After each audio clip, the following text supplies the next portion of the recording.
अगर video skip करके जाने वाले हो आप, या आप ऐसा सोच रहे हो कि वीडियो को स्किप कर दूं, तो रुकिए। अभी जो मैं आपको बताने वाली हूँ ये किसी धर्म ग्रंथ की सामान्य बात नहीं है। ये वो हकीकत है जो हमारे हजारों सालों से छुपाया गया है। आज मैं गरुड़ पुराण के उन पन्नों के बारे में आपको बताऊंगी जिसके बारे में लोगों को कम ही पता है। क्या आप जानते हैं जब किसी घर में बेटी का जन्म होता है तो वो घटना क्या होती है? वो घटना नहीं होती है, वो एक चयन होता है, भगवान का चयन। लेकिन सवाल ये है कि भगवान किसे चुनते हैं, किस पिता को, किस माँ को और किस घर को? सबसे बड़ा सवाल ये है कि क्या आपका उस घर उस चयन के योग्य है? तो आज हम गरुड़ पुराण के उन रहस्यों को बताएंगे जो बताते हैं कि बेटियां किस घर में जन्म लेती हैं और क्यों लेती हैं।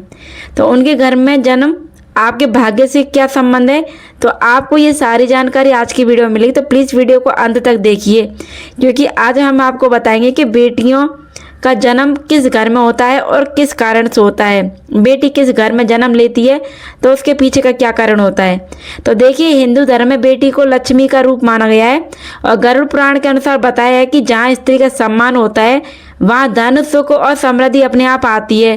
तो बेटी का जन्म घर में पॉजिटिव ऊर्जा लेकर के आता है, इसलिए लोग कहते हैं कि बेटी आई है तो लक्ष्मी आई है।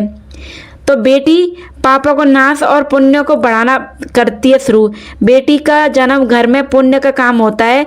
अगर बेटी आई है तो पुण्य आया है घर में। और गरुड़ पुराण में भी बताया गया है कि जिस घर में कन्या का जन्म होता है वहाँ के लोगों के पिछले जन्मों के पाप कम होते हैं।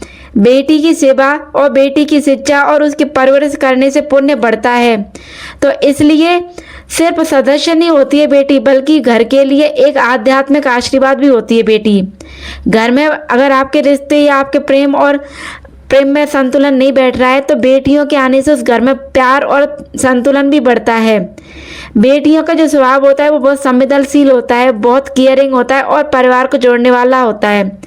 तो गरुड़ पुराण के अनुसार ये गुण परिवार में शांति और प्रेम का माहौल बनाते हैं, रिश्तों को मजबूत करते हैं। इसलिए बेटी के आने के बाद घर का माहौल बदल जाता है। धर्म ग्रंथों के अनुसार भी कहा गया है कि हर आत्मा अपने कर्मों के अनुसार किसी घर में जन्म लेती है, और अगर किसी घर में बेटी का जन्म हुआ है तो इसका मतलब है कि उस परिवार ने अच्छे कर्म किए हैं। इसलिए कहा जाता है कि बेटी भाग्य से मिलती है और बेटी अपने नसीब से आती है। तो बेटी को देवी का प्रवेश भी कहा जाता है, देवी शक्ति का भी प्रवेश।